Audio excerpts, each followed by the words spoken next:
جہاں جہاں تک ان کا دورہ ہوا،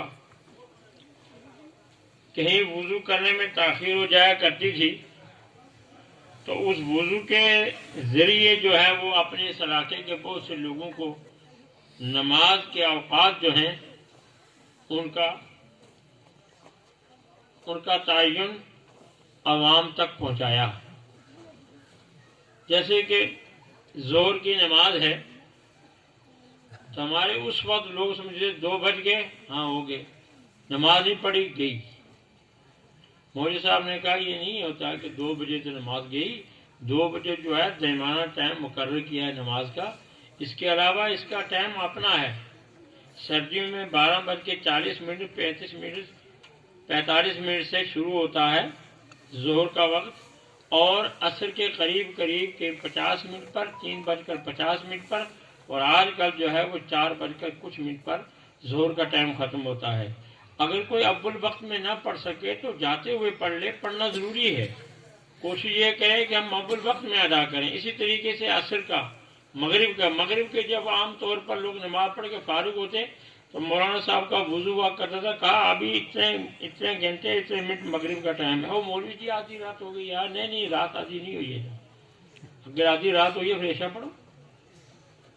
بات یہ اس طریقے سے آپ کی عملی تبلیغ جو تھی اپنے اس علاقے کے اندر، اور پھر لوگوں میں جا کر دیکھا کہ ان لوگوں نے، ان کے بچے ہیں 2-3، ان سے کہا میں ایک بچہ آپ سے مانگتا ہوں، رائے للہ اسے علم دین پڑھاؤ۔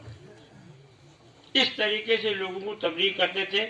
گو ان کے پڑھائے ہوئے بعد انہی کے دشمن بنے، لیکن جو انہوں نے اپنا کام کیا وہ انہوں نے مراد آباد تک، بریلی شریف تک، کہاں مبارک پور اشرفیہ تک پہنچایا ان بچوں کو، اور بچوں کو علم دین سکھا کر اپنے اپنے علاقے میں پڑھانے کا موقع دیا۔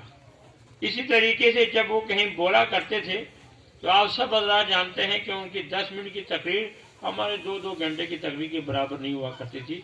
وہ 10 منٹ لگاتے تھے تو سارا نچوڑ کر کے عوام کے سامنے رکھ دیتے تھے، اور کسی محفل میں اگر غیر شرعی بات ہو گئی ہے اسی وقت کھڑے ہونا اور ان لوگوں کو اپنی طرف مائل کر کے کہنا کہ یہ آپ نے اس طریقے سے غلط کیا ہے، توبہ کرو، استغفار کرو، آئندہ ایسے الفاظ کہنے سے اپنے آپ کو بچاؤ۔ میں مبارکباد دیتا ہوں ان کے بیٹے مولوی انوار صاحب کو، قاری انوار صاحب کو، کہ ماشاءاللہ انہوں نے اس مشن کو آگے بڑھایا ہے۔ میں آپ حضرات سے کہوں گا یہ مدرسہ ہو یا مدرسے کی بلڈنگ ہو، آپ نے اس مدرسے کی خدمت کرنی ہے، ہمہ وقت کرنی ہے۔ اللہ نے آپ کو مال دیا ہے اور آپ اس مدرسے کی عشر کے موقع پر، زکوٰۃ کے موقع پر، ویسے بھی آپ کو اللہ نے پیسہ دیا ہے، آپ مدرسے کی خدمت کریں، کہنے کی ضرورت پیش نہ آئے۔ اللہ تعالیٰ آپ کے مال میں برکتیں عطا فرمائے۔ اور اب ہم دعا کرتے ہیں آپ تمام حضرات ایک مرتبہ سورہ فاتحہ پڑھ لیں اور 3 مرتبہ سورہ اخلاص پڑھ لیں۔